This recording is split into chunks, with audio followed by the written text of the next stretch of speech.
ملنے والا نہیں ہے ولیوں کا تذکرہ، یہ ولیوں کی نسبت کوئی اہمیت نہیں رکھتی، یہ اعتراض ہے۔ وسیلہ محترم اس حوالے سے قرآن مجید سے رجوع ہوتے ہیں تو کتاب الہی میں ہدایت کرنے کی نظر آتی ہے اور فرما رہی ہے وَمَن يُضْلِلْ فَلَن تَجِدَ لَهُ وَلِيًّا مُرْشِدًا، اللہ جسے گمراہ کرتے تو اس کے لیے ولی کو نہیں پاؤ گے، مرشد کو نہیں پاؤ گے۔ تو ولی و مرشد کو کس کے لیے نہیں پاؤ گے؟ جسے اللہ گمراہ کرتے ہیں۔ تو پھر ولی کس کو ملیں گے؟ جس کو اللہ ہدایت سے نوازتا ہے۔ تو اولیاء کا دامن ملتا انہیں کو ہے جو اللہ کی بارگاہ سے ہدایت پاتے ہیں۔ یہ ہمارا اپنا عرض کردہ مفہوم نہیں ہے، قرآن کا واضح ارشاد ہے من یهدی اللہ فهو المهتد، رب جس کو ہدایت دے وہ ہدایت والا ہے۔ اور اس کی فوری بات سمجھ رہی اس سے وہ گمراہ کر دے، آپ اس کے لیے کسی ولی کو نہیں پاؤ گے۔ تو ولی کو تلاش کرنا، ولی کو پانا اور ولی کی جستجو میں رہنا، یہ کام اہل سنت والجماعت کیا کرتے ہیں۔ یہ اپنے خوف سے خواہش نہیں کرتے ہیں اللہ کی ہدایت کو محفوظ کریں، اس لیے کہ اللہ نے خود فرمایا جس کو میں اپنی بارگاہ میں باریاب کرنا چاہتا ہوں اولیاء سے وابستہ کرنا، اور جس کو میں قوم سے محروم کرنا چاہتا ہوں وہ سب کچھ کرتا پھرتا ہے مگر اولیاء سے وابستہ ہونا نہیں چاہتا۔ وہ کہتے ہیں ان کا تذکرہ کیا، ان کی اہمیت ہی کیا ہے اسلام کے اندر۔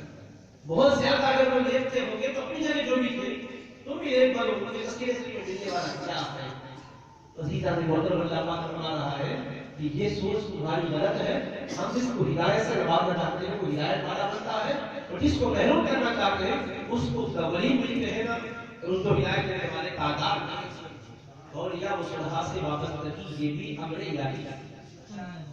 اور اللہ کے حبیب علیہ السلام نے ہمیں جہاں اللہ تبارک و تعالیٰ کے تذکرے کا حکم فرمایا ہے وہی اولیاء مصلحہ کے تذکرے کا بھی حکم فرمایا ہے۔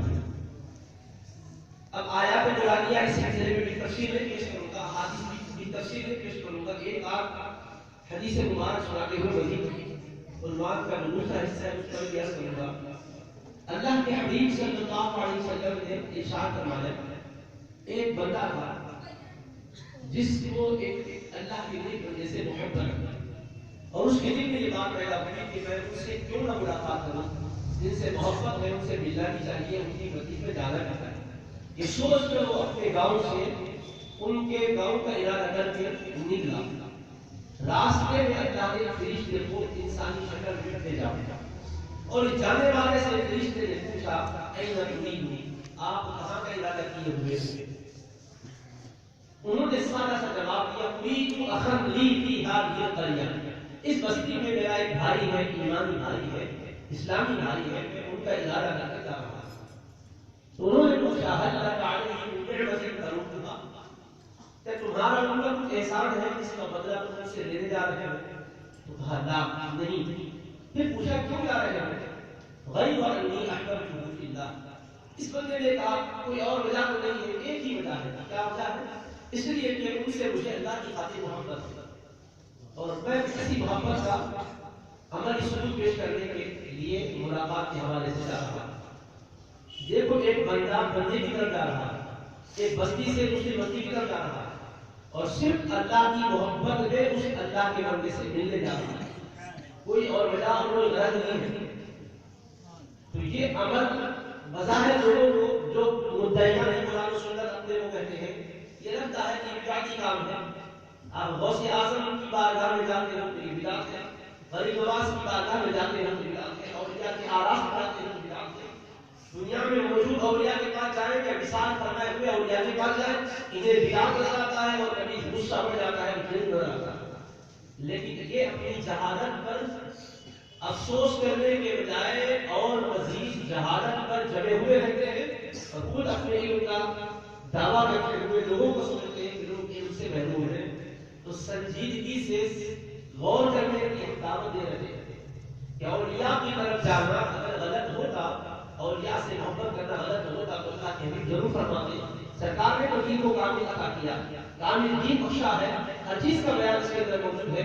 یہاں تو حدیث سے ہمیں یہ مل رہا ہے ایک بندہ بندے سے ملنے کے لیے اللہ کی محبت کو نکل پڑا تھا، فرشتہ انسانی شکل میں بہت میں کھلا اپنی حاضر ہوا، سوال کیا، اس نے جب جواب دیا کہ میں صرف اللہ کے بندے سے اللہ کی خاطر محبت کرتا ہوں، جانے میں کوئی کاروبار پیش نہیں رکھنی ہے، کوئی لین دین پیش نظر نہیں ہے، کوئی رشتہ ناتا، کوئی اپنا خرابت کا معاملہ نہیں ہے، بس اس لیے جا رہا ہوں کہ اللہ کی خاطر محبت میں ملنا چاہتا ہوں۔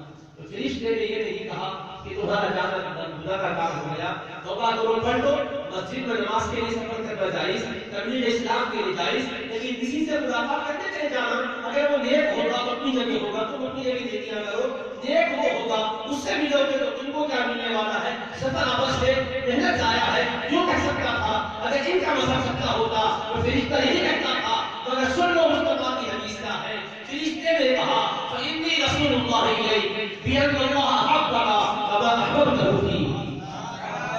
فرشتے نے کہا بھائی سنو، بے شک میں اللہ کی طرف سے تمہارے پاس بھیجا گیا ہوں، مجھ کو اللہ نے تمہارے پاس بھیجا ہے، کیوں بھیجا ہے؟ کہ خوشخبری سنانے کے لیے کہ تم نے اس بندے سے جو اللہ کی خاطر محبت کی ہے، اللہ نے فرمایا تھا میرے بندے کو خوشخبری سنا دے، میرے ولی سے کس نے محبت کی ہے، میرا اعلان ہے کہ میں نے مجھ سے محبت فرمائی،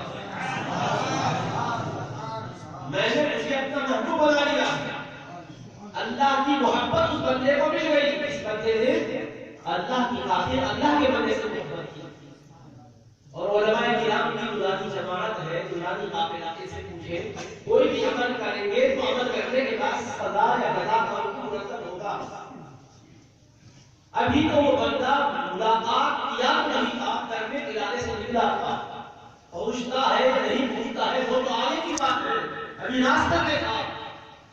فرشتہ خوشخبری کیا لے کر آیا کہ اللہ کے ولی سے، اللہ کے بندے سے تم نے جو اللہ کی خاطر محبت کی ہے، اللہ کا اعلان ہے کہ اللہ نے تجھے محبت سے نواز کیا ہے۔ یہ خوشخبری ملاقات کے بعد ملی ہے، ملاقات سے پہلے ملی، منزل پر پہنچنے کے بعد ملی یا راستے میں ملی؟ راستہ ہی طے کر رہا تھا، منزل کو پہنچا تو تھا، بستی میں داخل بھی تو نہیں ہوا تھا، ان کی مجلس پر بیٹھا بھی تو نہیں تھا، ان کا چہرہ دیکھا بھی تو نہیں تھا، ان سے ملاقات بھی تو نہیں کیا تھا، ارادہ رکھا اور ارادے کے ساتھ نکل پڑا، رب کی رحمت کے دریا کو جوش آیا، اس نے اپنے علاقے سے جو ہی نیک بندے کی ملاقات کا ارادہ کر کے نکلنا چاہا، رب نے عرش کے مالک نے آسمان سے فرشتے کو حکم کروایا اب تو آسمان سے زمین کی طرف چل پڑ، میرا بندہ